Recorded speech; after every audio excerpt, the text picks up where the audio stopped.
दोस्तों, किसी ने सही कहा है कि आवाज ऊंची हो तो कुछ लोग सुनते हैं, लेकिन अगर बात ऊंची हो तो बहुत सारे लोग सुनते हैं। नमस्कार दोस्तों, एक छोटी सी कहानी। ये कहानी एक लड़के की 24 साल का लड़का जो सेठ के यहाँ पर नौकरी करता था। उसके माँ बाप इस दुनिया में नहीं थे। जिंदगी बड़ी परेशानी में चल रही थी। वो जाता था, रोजाना पैसे कमा करके घर आता था, खाना बनाता था, खाता था, सो जाता था। एक दिन उसने देखा कि एक बूढ़ा फकीर अपनी पीठ पर 3 ठेले लेके एक शहर से दूसरे शहर की ओर जा रहा था।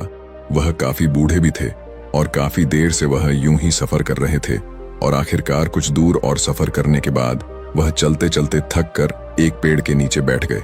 तभी उनकी नजर एक नौजवान युवक पर पड़ी जो उसी रास्ते से जा रहा था और वह भी उसी दिशा में जा रहा था जिस दिशा में उन बूढ़े फकीर को जाना था।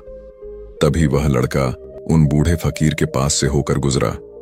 इस पर वह फकीर उस लड़के से कहते हैं, सुनो बेटा, क्या तुम मेरी थोड़ी सी मदद कर सकते हो?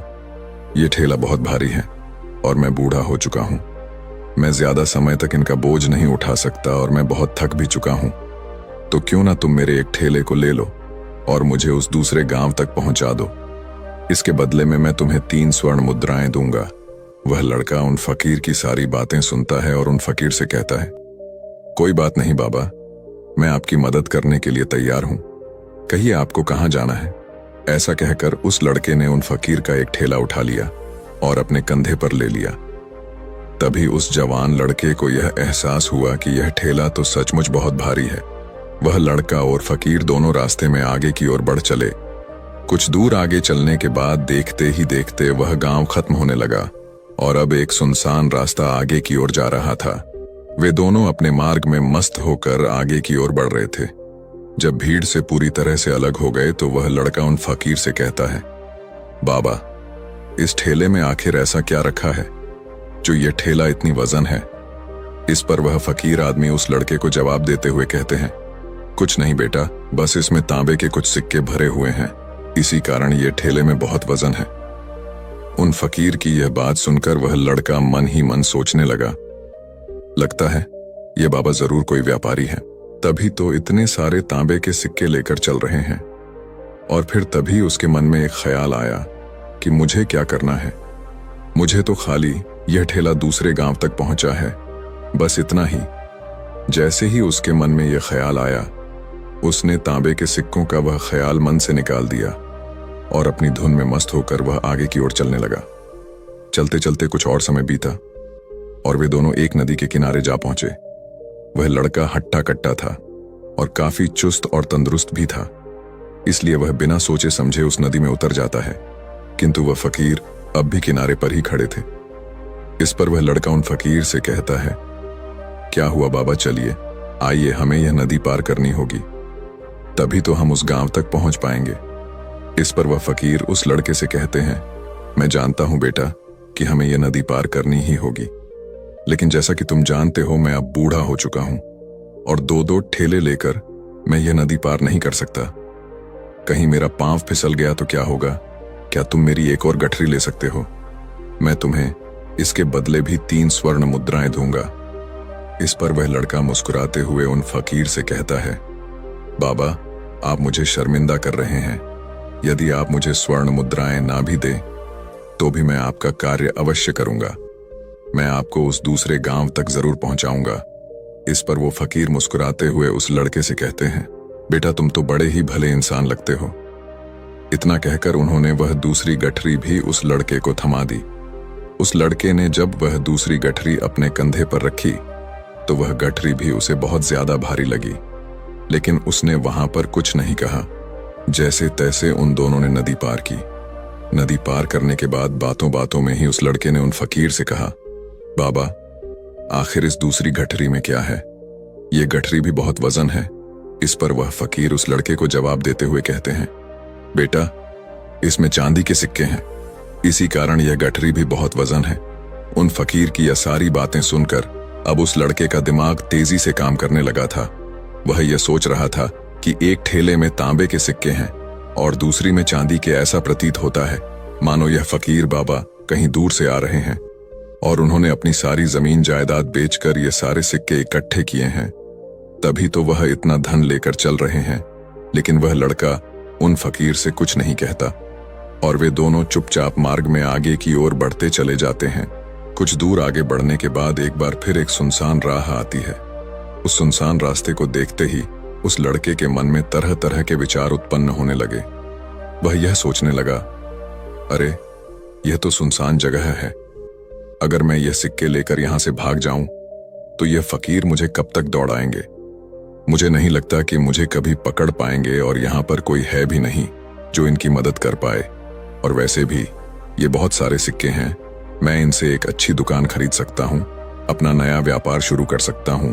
और वैसे भी ये बूढ़ा फकीर अब इन पैसों का क्या करेगा, इससे अच्छा तो मैं ही इन्हें रख लेता हूं। वह लड़का यह सब बारे में सोच ही रहा था, तभी अचानक उसे खुद पर आश्चर्य हुआ। अरे मैं यह क्या सोच रहा हूं, यह फकीर बाबा न जाने कहां से आ रहे हैं और क्या खूच करके इन्होंने इतने सारे पैसे इकट्ठा किए होंगे। मुझे इनका फायदा नहीं उठाना चाहिए। नहीं नहीं, मुझे ऐसा नहीं करना चाहिए।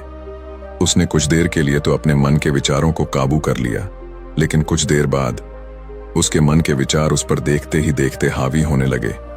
वह लड़का 2 ठेले लेकर उन फकीर के पीछे पीछे चल रहा था और कुछ दूर आगे चलने के बाद एक पहाड़ी आई। इस पर वह फकीर बाबा उस लड़के से कहते हैं, बेटा यह पहाड़ी मैं नहीं चढ़ पाऊंगा, मैं काफी बूढ़ा हो चुका हूं और मेरे घुटनों में भी दर्द रहता है। यदि तुम मेरी तीसरी गठरी भी ले लो तो मैं तुम्हें 3 और स्वर्ण मुद्राएं दूंगा, लेकिन याद रखना इसे कहीं गिराना मत, कहीं ये गठरियां खुल ना जाए। इस पर वह लड़का उन फकीर से कहता है, क्यों बाबा, आखिर इसमें ऐसा क्या है। इस पर वह फकीर उस लड़के से कहते हैं, बेटा इसमें स्वर्ण मुद्राएं हैं। यह सुनकर वह लड़का मन ही मन बहुत प्रसन्न हुआ। उसने चुपचाप वह गठरी भी उन फकीर से ले ली और देखते ही देखते वे दोनों मार्ग में आगे की ओर बढ़ने लगे। अब वह फकीर बिना कोई वजन लिए हुए आराम से पहाड़ की चढ़ाई पर चढ़ रहे थे, किंतु वह नौजवान लड़का जो पीछे था वह वजन के कारण बहुत धीरे धीरे चल पा रहा था। लेकिन जब से उसने सोने का नाम सुना था उसका मन तो छलांग मार रहा था। वह मन ही मन सोच रहा था, अगर मुझे यह सारा धन मिल जाए तो मेरा पूरा जीवन तो आराम से कट जाएगा। वैसे भी यह बाबा तो बूढ़े हो चुके हैं, भला इन्हें इतने पैसों की क्या जरूरत है, इनका जीवन तो वैसे भी कट चुका है। मैं एक काम करता हूं, यह सारे पैसे लेकर यहां से भाग जाता हूं। लड़के के मन में अनगिनत विचार उठ रहे थे। लड़के का मन अब उसकी बुद्धि पर पूरी तरह से हावी हो चुका था और उस लड़के का मन अपनी बात को सही साबित करने के लिए उससे कुछ भी कह रहा था। और तभी उस लड़के के मन में एक और विचार उत्पन्न हुआ और अब की बार वह लड़का यह सोच रहा था, लगता है यह फकीर बाबा कोई चोर है, वरना इनके पास इतनी सारे स्वर्ण मुद्राएं कहां से आएंगे। अगर ये कोई व्यापारी होते तो भला ये इस तरह से पैदल यात्रा तो नहीं करते, और अगर इनके पास इतने सारे पैसे थे तो ये कोई ना कोई साधन भी तो अवश्य कर सकते थे। लगता है ये कोई चोर है और चोर से चोरी करने में भला क्या बुराई है। ये सोचता हुआ वह लड़का अब उन फकीर से तेजी से आगे की ओर बढ़ रहा था और देखते देखते वह फकीर से आगे भी निकल चुका था। और वह यह सोच रहा था कि जैसे ही इस पहाड़ की ढलान आएगी मैं 3 गठरियां लेकर भाग जाऊंगा, इससे ये सारे पैसे मेरे हो जाएंगे और मेरी गरीबी भी हमेशा हमेशा के लिए दूर हो जाएगी। मैं जो चाहूंगा मैं वो कर पाऊंगा, मेरे पास बहुत सारा धन होगा। और देखते देखते वह दोनों पहाड़ की चोटी पर पहुंच गए और अब ढलान का रास्ता शुरू होने वाला था। तभी वह लड़का उन फकीर से नजरें बचाकर वह 3 गठरियां लेकर भागता हुआ आगे बढ़ गया। अब उसे अपना शरीर बहुत हल्का महसूस हो रहा था, मानो उसे उन 3 ठेलों का वजन तक न मालूम पड़ रहा हो। काफी दूर दौड़ते दौड़ते किसी तरह से वह अपने आप को बचते बचाते अपने घर पहुंचा। उसकी खुशी का कोई ठिकाना नहीं था। उसने सोचा, क्यों ना मैं जल्दी जल्दी इन गठरियां में से वो सारे पैसे निकाल लूं। यह सोचकर जब उसने गठरियां खोली तो पहली गठरी में उसे लोहे से जंग भरे हुए सिक्के मिले। यह देखकर उसे यकीन नहीं हुआ। इस पर उसने फटाफट दूसरी गठरी भी खोल डाली, उसमें भी उसे लोहे के जंग लगे हुए सिक्के ही निकले। यह सब देखकर वह लड़का बड़ा हैरान था। आखिर यह सब क्या हो रहा है? उन फकीर ने तो मुझसे और ही कुछ कहा था। अब उसने वह सोने वाली गठरी खोली और उसमें भी लोहे के जंग लगे हुए सिक्के ही निकले। यह देखकर वो लड़का बड़ा क्रोधित हुआ। उसने सोचा, उन फकीर ने मुझसे झूठ क्यों कहा? उन्होंने मुझसे ऐसा क्यों कहा कि एक में तांबे के सिक्के हैं, एक में चांदी के और तीसरे में स्वर्ण मुद्राएं हैं? वह यह सब सोच ही रहा था कि तभी उसकी नजर उस थैले में पड़े एक पत्र पर पड़ी। उसने वह पत्र उठाया और उस पत्र में लिखा था, यह पूरा नाटक ईमानदार व्यक्ति की खोज करने के लिए रचा गया है और मैं इस राज्य का राजा हूं। मेरी कोई संतान नहीं और इसीलिए मैंने यह षड्यंत्र रचा है ताकि मैं अपने राज्य में किसी एक ऐसे ईमानदार व्यक्ति की खोज कर सकूं जो मेरे बाद इस राज्य का राजा बन सके और इस राज्य भार को संभाल सके। और इस राज्य का भार वही संभाल सकता है जो पूरी तरह से ईमानदार हो, जिसके मन में किसी प्रकार का कोई लालच ना हो। इतना पढ़ते ही वह लड़का जोर जोर से चिल्लाने लगा। वह सर पकड़कर बैठ गया। वो यह जानता था कि यदि वह अपने मन के विचारों पर काबू कर लेता तो उसका जीवन संवर सकता है, लेकिन वह अपने मन के विचारों पर काबू नहीं कर पाया। दोस्तों, महात्मा बुद्ध कहते हैं कि मन ही सब कुछ है। आप जो सोचते हैं वही बनते हैं।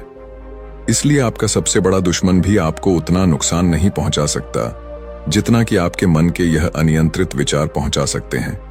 महात्मा बुद्ध कहते हैं, अपने भीतर ध्यान से देखो। हमारे भीतर जो विचार चल रहे हैं वही विचार शब्द बनते हैं और शब्द कर्म के रूप में प्रकट होते हैं। बार बार दोहराने पर कर्म बर्ताव में बदलता है और धीरे धीरे समय के साथ बर्ताव चरित्र में परिवर्तित हो जाता है और यही चरित्र हमारे भाग्य का निर्माण भी करता है। इसलिए हमें हमेशा अपने विचारों के प्रति सजग होना बहुत आवश्यक है। हमें जागरूक होना बहुत आवश्यक है। हमें यह जानना जरूरी है कि हमारे मन में किस प्रकार के विचार आ रहे हैं। आगे महात्मा बुद्ध कहते हैं कि कमजोरी हमेशा छोटे विचार से शुरू होती है। यह एक बीज के रूप में होती है और यदि इस बीज को नष्ट न किया जाए तो यह छोटा सा विचार बहुत जल्द ही एक विशाल वृक्ष का रूप ले लेता है और हमारी बुद्धि की सोचने और समझने की क्षमता को पूरी तरह से नष्ट कर देता है। जिस प्रकार आपने इस कहानी में देखा किस प्रकार उस जवान लड़के का मन उस पर हावी हो चुका था और उसकी सही और गलत सोचने की क्षमता पूरी तरह से नष्ट हो चुकी थी, जिस कारण वह यह समझ नहीं पाया कि उसे क्या करना चाहिए और उसके लालच ने उसके भीतर इतनी ऊर्जा भर दी कि वह तीनों ठेले उठाकर इतनी तेजी से वहां से भागता आगे भी बढ़ गया। इसीलिए जब आपके मन में पहली बार कोई गलत विचार उत्पन्न हो तभी उसे जड़ से उखाड़ देना चाहिए, अन्यथा वह विशाल वृक्ष का रूप लेगा और आपको किसी न किसी गलत राह पर वह ढकेल ही देगा। आप चाहकर भी उसे रोक नहीं पाएंगे। लेकिन अब आपके मन में यह प्रश्न उठ रहा होगा कि हम भला अपने मन के विचारों को कैसे नियंत्रित करें। हमारा मन तो इतना चंचल है, वह इतना शक्तिशाली है कि वह हम पर हावी हो ही जाता है। हम चाहकर भी उस पर नियंत्रण नहीं कर पाते। इसका जवाब में महात्मा बुद्ध हमें दो बातें समझाते हैं। पहली बात, सही इरादा विकसित करो। कई बार आपने देखा होगा कि आपके मन में कुछ और होता है किंतु आप कहते कुछ और है, क्योंकि आपके मन के भीतर जो कुछ बसा है वही आपके मुख से बाहर भी निकल रहा है। लेकिन जब हमसे वह गलती हो जाती है तो उसके बाद हमारा मस्तिष्क अच्छी तरह से काम करना शुरू कर देता है। हमारे सोचने और समझने की क्षमता एक बार फिर से जागृत हो जाती है और ऐसी अवस्था में हमें यह एहसास होता है कि हमसे गलती हो गई है और फिर हमारा मन दुखी हो जाता है। हमारा मन अफसोस से भर जाता है और इस भारीपन और दुख से बचने के लिए महात्मा बुद्ध हमें सही इरादा विकसित करने के लिए कहते हैं। इसके लिए जब भी आप कोई कार्य करने जा रहे हो तो सबसे पहले आपको यह खुद से पूछना चाहिए कि जो कुछ भी मैं करने जा रहा हूं इसके पीछे मेरा इरादा क्या है। क्या मैं दूसरों को दुख पहुंचाना चाहता हूं या दूसरों को नीचा दिखाने जा रहा हूं या मुझे खुद को ऊपर उठाना है। खुद से सवाल कीजिए, खुद को जागृत कीजिए। जब आप इरादों के प्रति सचेत होने लगेंगे, जब आप विचारों के प्रति सजग होने लगेंगे, तभी आपके भीतर सकारात्मक ऊर्जा का प्रवाह होगा। तभी आप सकारात्मक इरादों से जुड़ने लगेंगे और आपके मन के भीतर बसी हुई वह नकारात्मक ऊर्जा और नकारात्मक इरादे दिन ब दिन कम होने लगेंगे। परंतु याद रहे, आपको यह हर रोज करना होगा और आपको यह हमेशा ध्यान रखना होगा कि आपको केवल अच्छा सोचना है। आपके इरादे हमेशा अच्छे होने चाहिए, तभी आप दुख और तकलीफों से बच सकते हैं। अन्यथा आप इसी तरह से दुख और तकलीफों में घिरे ही रहेंगे और आप कभी इससे निकल नहीं पाएंगे। दूसरी बात, मन के प्रति सजगता विकसित करो, जिससे आपका मन देखते देखते शांत होगा और आपके मन के भीतर बसी हुई वह नकारात्मक ऊर्जा, नकारात्मक विचार खत्म होने लगेंगे और आप शांति की ओर आगे बढ़ेंगे। और आपको इसके लिए बस इतना ही करना है कि इस पल में जो कुछ भी हो रहा है, आपकी आंखों के सामने आपके भीतर जो कुछ भी जैसा भी चल रहा है, बस उसे देखते रहना है। अपने मन के अच्छे बुरे विचार, अपनी भावनाएं और अपनी यादों पर बिना प्रतिक्रिया दिए उन्हें केवल देखते रहना है, जिससे आपके मन के सारे विचार देखते ही देखते खत्म होने लगेंगे। आपका मन खाली होने लगेगा और आप नकारात्मक विचारों से न सोच से बच सकते हैं और आप इन दुख और तकलीफों से भी दूर रह सकते हैं। इसीलिए महात्मा बुद्ध कहते हैं, जो स्वयं को देखता है वही सबसे बड़ा तपस्वी है। अर्थात जो अपने मन में चल रहे उन विचारों को बिना प्रतिक्रिया दिए हुए केवल देखता है और उन पर कोई भी प्रतिक्रिया नहीं करता, बस उन्हें देखता और समझता है, वास्तविकता में वही मन पर नियंत्रण भी कर सकता है और वही अपना जीवन सुखी और खुशहाली तौर पर जी सकता है। इसलिए यदि आप भी अपने जीवन को सुखी और खुशहाल बनाना चाहते हैं, तो आपको सबसे पहले अपने मन पर नियंत्रण साधना ही होगा। अपने मन को खाली करना ही होगा। अपने मन के विचारों के प्रति आपको सजग होना ही होगा। दोस्तों, उम्मीद है कि आपने आज की इस वीडियो से जरूर कुछ ना कुछ सीखा होगा। अगर आपको ये कहानी अच्छी लगी हो तो इस वीडियो को लाइक करें और हमारे चैनल मोटिवेशन बुद्धा को सब्सक्राइब करें। हम मिलते हैं अगली वीडियो में। धन्यवाद।